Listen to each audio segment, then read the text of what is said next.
हमारी ज़िंदगी छोटे छोटे समय के भागों में बटी हुई है। हमारी ज़िंदगी में कई दिन, कई घंटे, कई मिनट और कई सेकंड होते हैं, परंतु कुछ लोग इसी समय में उस मुकाम को हासिल कर जाते हैं जिनकी उन्हें चाह होती है। वे समय का सदुपयोग करते हैं और अपने जीवन में सफल हो जाते हैं। एक गांव में एक आदमी रहता था। उसके घर में उसकी पत्नी और उसकी एक बेटी और एक छोटा बेटा था। उसकी पत्नी दूसरों के घर में काम करके अपने परिवार का खर्च चलाती थी। उसका पति, जिसका नाम रामू था, रामू दिन भर नशे में डूबा रहता था और दूसरों के साथ अपना समय बर्बाद किया करता था। कहीं इधर उधर ताश के पत्ते खेलता दिखता तो कहीं उधर लोगों के दरवाजे बैठकर गपशप मारा करता था। उसके परिवार का उसे बिल्कुल भी ख्याल नहीं था। उसके माता पिता ने उसकी शादी कराकर बहुत बड़ी गलती कर दी थी। बेचारी उसकी पत्नी दिन रात काम करके अपने बच्चों का पेट पालती थी। यदि उसकी पत्नी एक दिन भी काम पर ना जाए तो उसके बच्चे भूखे रह जाते थे।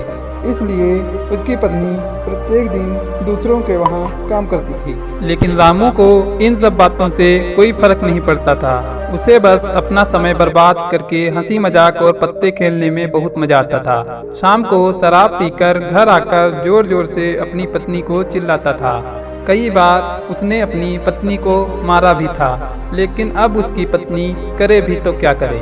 वह तो अपने बच्चों को छोड़कर नहीं जा सकती थी। रामू को जो भी समझाता कि रामू कुछ कार्य करा करो, पैसे कमाया करो, अपने परिवार का खर्चा तो उठाओ, तुम्हें 2 बच्चे हैं, तुम्हारी पत्नी है, उनकी देखभाल करो, ऐसे अपना समय क्यों बर्बाद करते हो।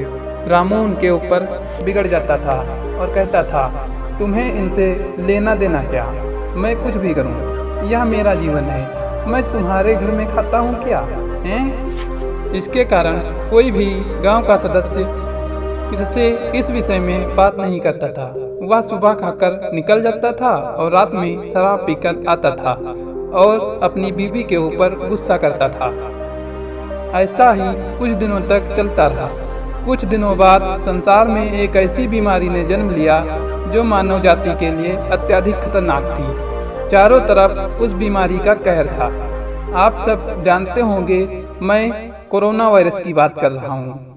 जब सरकार द्वारा लॉकडाउन लगा दिया गया था, तब चारों तरफ लोगों का एक दूसरे के यहाँ आना जाना बंद हो गया था। सारे कार्य, सारी फैक्ट्रियाँ, सारी गाड़ियाँ इत्यादि बंद हो गए थे। अब रामू का परिवार भूख से मरने लगा था, क्योंकि उसकी पत्नी जो रोज कमाने जाती थी, वह अब किसी के घर इसी कारण नहीं जा पाती थी। कहीं इस बीमारी की वजह मैं न हो जाऊं। लोग उसे अब काम पर बुलाना बंद कर दिए थे। उसके परिवार में अनाज का एक भी दाना नहीं था, न उसके घर में कुछ पैसे भी थे। वह अब क्या करता। उसका छोटा बेटा भी बीमार हो गया था। उसके बच्चे की तबीयत ज्यादा खराब हो गई थी।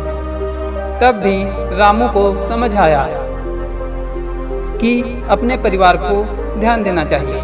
उसने बच्चे को अस्पताल ले जाने की सोचा, परंतु उसके पास पैसे न थे। उसने गांव वालों से पैसे मांगने गया, लेकिन गांव वालों ने कहा, पहले कहने पर तो हम लोगों को जली कटी सुना देते थे, अब इस लॉकडाउन में हमारे पास कहां से पैसे आएं? यही कहकर वह लौटा देते थे। रामू अत्यधिक परेशान था। अब करे भी तो क्या करे। वह चाहकर भी कुछ नहीं कर सकता था। एक पूरा दिन बीत गया। उसके बेटे की तबीयत और भी ज्यादा खराब हो गई। तभी किसी तरह उसकी पत्नी ने जहां काम करती थी वहां से कुछ पैसे जुटाकर लाई और अब रामू अपने बच्चे को हॉस्पिटल ले जाने की तैयारी। रामू अपने बच्चे को लेकर गांव के बाहर एक अस्पताल में पहुंचा। रामू दौड़ता हुआ डॉक्टर के पास गया। उसने कहा, मेरे बच्चे को बचा लीजिए।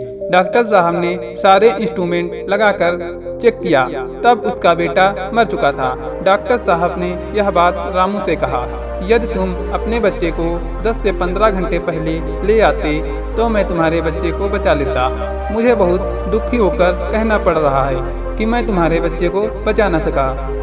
रामू यह सुनकर रामू के पैरों तले की जमीन खिसक गई। वह रोने लगा। उससे कहने लगा, यह सब मेरी गलती है। मैंने जीवन में कुछ नहीं किया, सिर्फ अपना समय को बर्बाद किया।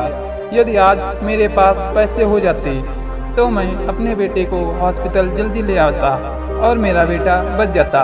मैंने अपने जीवन में समय को बहुत बर्बाद किया है, लेकिन आज मुझे समय का अहमियत पता चल गया है। तो हमें इस कहानी से यह शिक्षा मिलता है कि हमें अपने समय को बर्बाद नहीं करना चाहिए, उसका सदुपयोग करना चाहिए, तभी हमें जीवन में सफलता मिल सकती है। इस कहानी में अगर हम रामू पहले से काम करता होता तो उसके पास पैसे होते और अपने बेटे का इलाज करा पाता, जिसके कारण उसका बेटा आज भी जिंदा होता। धन्यवाद। ऐसी ही मोटिवेशनल स्टोरी सुनने के लिए कृपया हमारे इस चैनल को सब्सक्राइब जरूर करें।